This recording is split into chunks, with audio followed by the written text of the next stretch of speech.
Et si les casinos de Las Vegas en disaient plus long sur l'architecture que n'importe quel monument classique? En 1972, 3 architectes publient un livre qui scandalise le monde de l'architecture.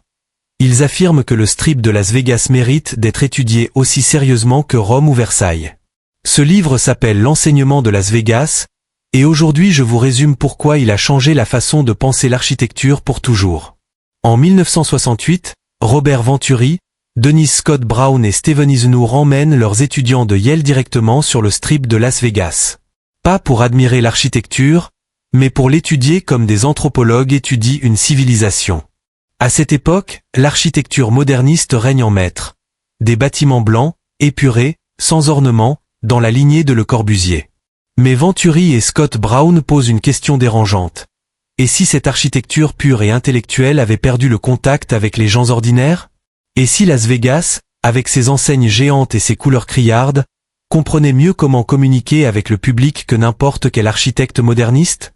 Première idée, la plus célèbre du livre, la distinction entre le canard et la cabane décorée. Un canard, c'est un bâtiment dont la forme entière devient un symbole. Le nom vient d'un vrai magasin en forme de canard géant, construit pour vendre du canard. Toute l'architecture moderniste, selon Venturi, fonctionne comme ça. Le bâtiment lui-même doit exprimer une idée, une pureté, un concept. La cabane décorée, c'est l'inverse, une boîte ordinaire, fonctionnelle, sur laquelle on applique des symboles et des signes. Un panneau, une enseigne lumineuse, une décoration en façade. Pour Venturi, c'est plus honnête, parce que ça sépare la structure de la communication, au lieu de forcer le bâtiment entier à être un symbole. Deuxième idée, il faut apprendre de l'architecture commerciale ordinaire, pas seulement des monuments. Venturi et Scott Brown documentent le Strip comme on documenterait un site archéologique. Ils photographient chaque enseigne, chaque parking, chaque façade commerciale. Leur constat, ces bâtiments communiquent instantanément avec les automobilistes, à grande vitesse, dans un paysage chaotique. Une enseigne géante en forme de fer à cheval dit casino plus efficacement que la plus belle des façades néoclassiques. Ils inventent une formule provocante. L'architecture, c'est de l'espace, mais aussi du symbole dans l'espace. Le message compte autant que la forme. C'est une attaque frontale contre l'élitisme des architectes qui méprisent le goût populaire.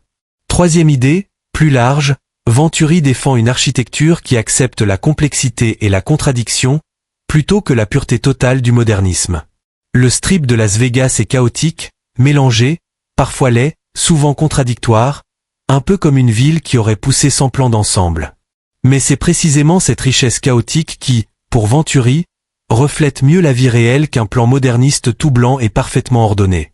Il préfère un nini vivant à un tout ou rien théorique. Alors, qu'est-ce qu'on retient de ce livre? 1. La forme d'un bâtiment n'a pas besoin d'être elle-même un symbole, elle peut simplement porter des signes. 2. L'architecture commerciale ordinaire mérite d'être étudiée aussi sérieusement que les monuments. 3. La complexité et le mélange valent mieux que la pureté théorique imposée d'en haut. Ce livre a ouvert la voie au postmodernisme en architecture, et son influence se voit aujourd'hui dans absolument toutes les villes où signalétique, enseignes et bâtiments commerciaux dialoguent ensemble. Si cette vidéo vous a plu, abonnez-vous pour un nouveau résumé de livres d'architecture chaque semaine. Et vous pensez quoi de cette idée sur Las Vegas?